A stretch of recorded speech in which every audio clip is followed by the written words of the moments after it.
There's a specific number that's been drilled into your brain since you were a kid. A number that sits in the American psyche like a golden trophy on a shelf you can't quite reach. The magic number, the finish line, the holy grail of the middle class. $100,000 a year. We grow up believing this is where the struggle ends. Your parents told you, your teachers reinforced it. The entire culture promised you that once you crack six figures, the clouds part, the anxiety evaporates, and you finally get the house, the car, the freedom to breathe. So you grind. You take on the student debt. You work the late nights in your 20s. You sacrifice weekends, relationships, sleep. And finally, one day in March 2026, you get the promotion. Your salary hits $102,000. You pop the champagne. You call your mom. You feel like you've arrived. But then, 6 months later, you're sitting in your apartment on a Tuesday night, staring at your bank account, and you realize something terrifying. You feel more broke now than you did when you were making $62,000.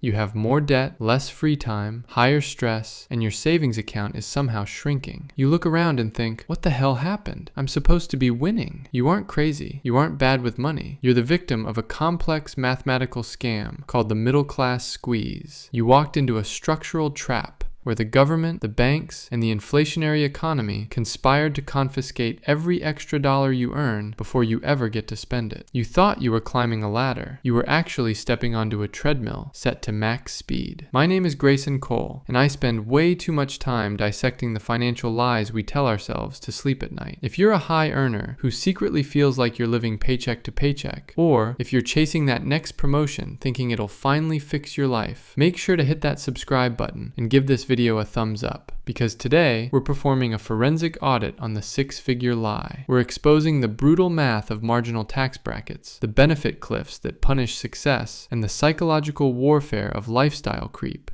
to prove why, in this economy, earning more money often leads to having less wealth. This isn't just about inflation. It's about a system designed to strip mine the middle class of its capital while convincing you that you're the problem. Let that sink in. Here's the fundamental issue. Our brains are anchored to a version of reality that hasn't existed for 20 years. In 1995, earning $100,000 put you in the top tier of American society. It was rich people money. Private schools, country clubs, 2-week vacations in Europe. But thanks to the silent compounding killer called inflation, $100,000 in 1995 is equivalent to roughly $218,000 in 2026. If you're making $100,000 today, you aren't rich. You're earning the inflation-adjusted equivalent of about $46,000 in 1990s dollars. You have a luxury salary on paper, but working-class purchasing power in reality. The label says executive. The math says survival. The tragedy is that we still budget and spend as if we're the 1995 executive, trying to maintain a lifestyle that the currency can no longer support. We're engaging in mass delusion, financed by credit cards, acting out a script that became obsolete 2 decades ago. But inflation is just the surface scam. The real destruction happens in the tax code, specifically in what I call the middle class donut hole. Let me explain how this works because it's genuinely insane. When you're poor, the government helps you. You get subsidies, tax credits, Pell Grants, healthcare assistance. There's a safety net. When you're super rich, the government helps you. You have capital gains rates lower than income tax rates. You have depreciation loopholes for real estate. You have buy, borrow, die strategies to avoid taxes entirely. But the middle class? You're the cash cow. You're the only demographic that pays retail price for existence. You make too much to get help.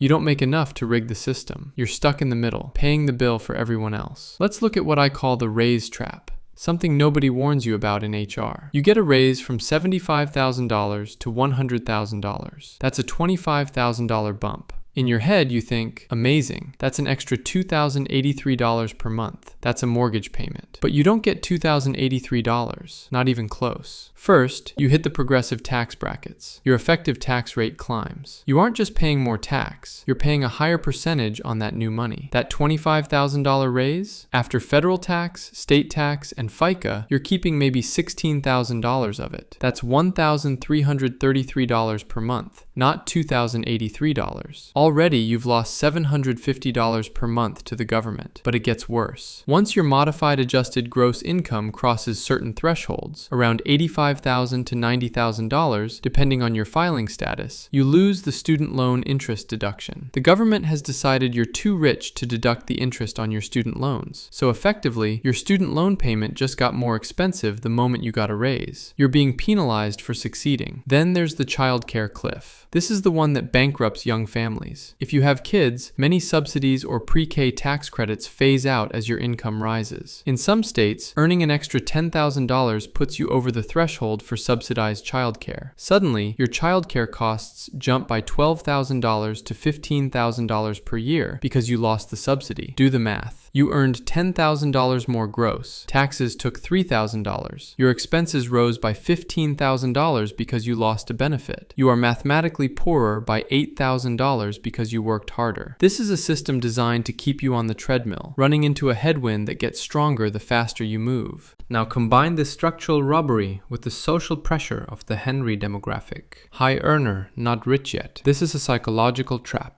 When you hit six figures, society expects you to perform the role of a successful person. You can't drive the 2012 Honda Civic anymore. You're a senior manager now. You have clients. You have an image to maintain. You need the Tesla or the BMW. You can't live in the starter apartment. You need the single-family home in the good school district. This is lifestyle creep, but I prefer to call it the conformity tax. The entire marketing engine of the global economy targets the middle class specifically. They know the poor have no money to extract. They know the rich are frugal and hard to impress. But the middle class? You're insecure. You're desperate to prove you made it. You're terrified of falling behind your peers. So you buy the house that stretches your debt to income ratio to the absolute limit. Let's run the numbers on being house poor in 2026. Person A makes $58,000 a year. They know they're broke. They have no illusions. They rent a modest apartment for $1,400. They drive a used car. They cook at home because they have to. They might actually save $400 a month because their overhead is low. They're a lean operation. Now look at person B making $118,000. They qualify for a massive mortgage. They buy a $580,000 house because the bank told them they could afford it. The mortgage, property taxes, and insurance are $4,200 a month. But nobody talks about the phantom costs. The lawn care,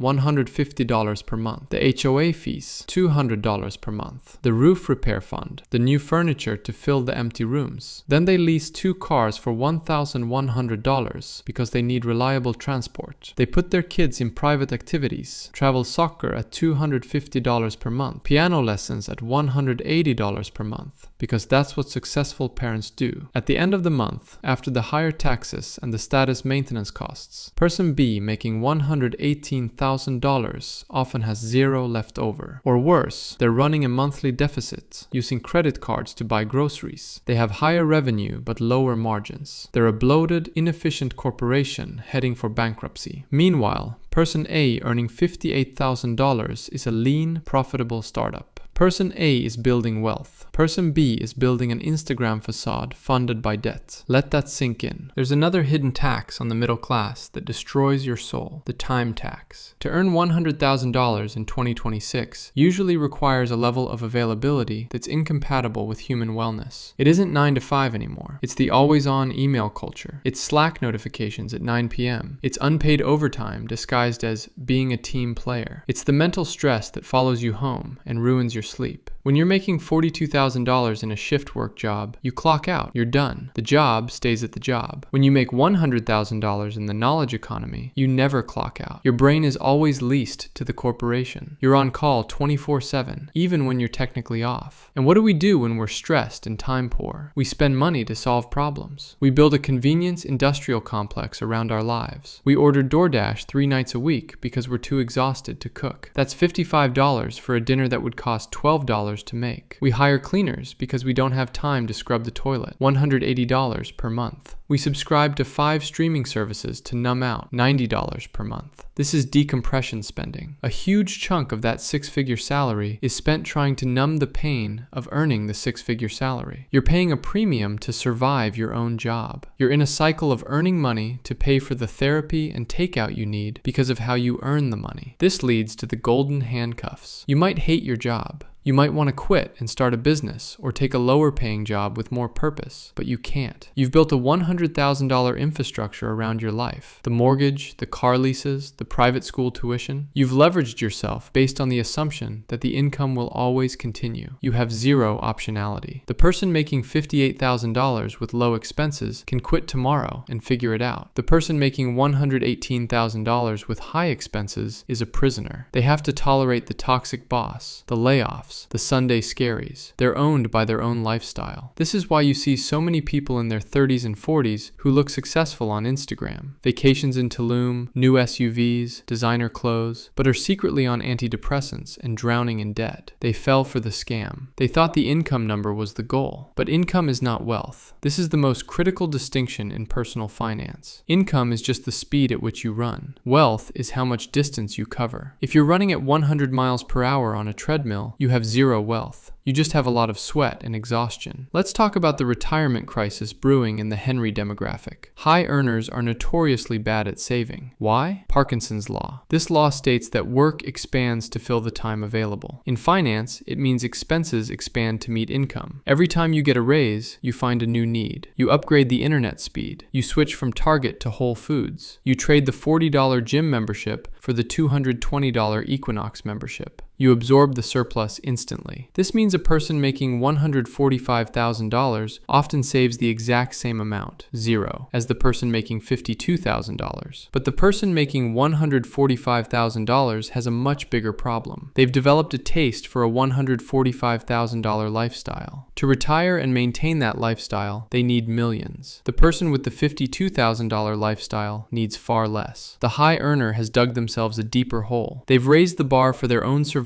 so high that they can never stop working. They're trapped. So how do we escape the middle class scam? How do we break the high earner broke person cycle? It requires a radical psychological shift. You have to divorce your ego from your income. You have to refuse to act your wage. The system is designed to extract your capital through status signaling. You have to opt out of the signal game entirely. If you make $100,000, you need to live like you make $55,000. I know that sounds extreme. It sounds unfun. But that gap, that $45,000 difference, is your freedom. That's your escape hatch. That's the money that buys you out of the prison. The system wants you to upgrade. The bank wants you to upgrade so they can charge you interest. Your neighbors want you to upgrade so they don't feel bad about their own terrible decisions. The act of rebellion is to stay put. Keep the modest apartment. Drive the 2016 Toyota until the wheels fall off. Don't upgrade your phone every year. When you get a raise, hide it. Pretend it didn't happen. This is called stealth wealth. Automatically divert that extra money into an investment account before it ever hits your checking account. If you see it, you'll spend it. If it vanishes into a Vanguard index fund automatically, you'll build wealth in the background while living your normal life. You have to artificially induce scarcity. You have to make yourself feel broke so you don't blow money on status symbols. Here's the 3-step framework to escape the trap.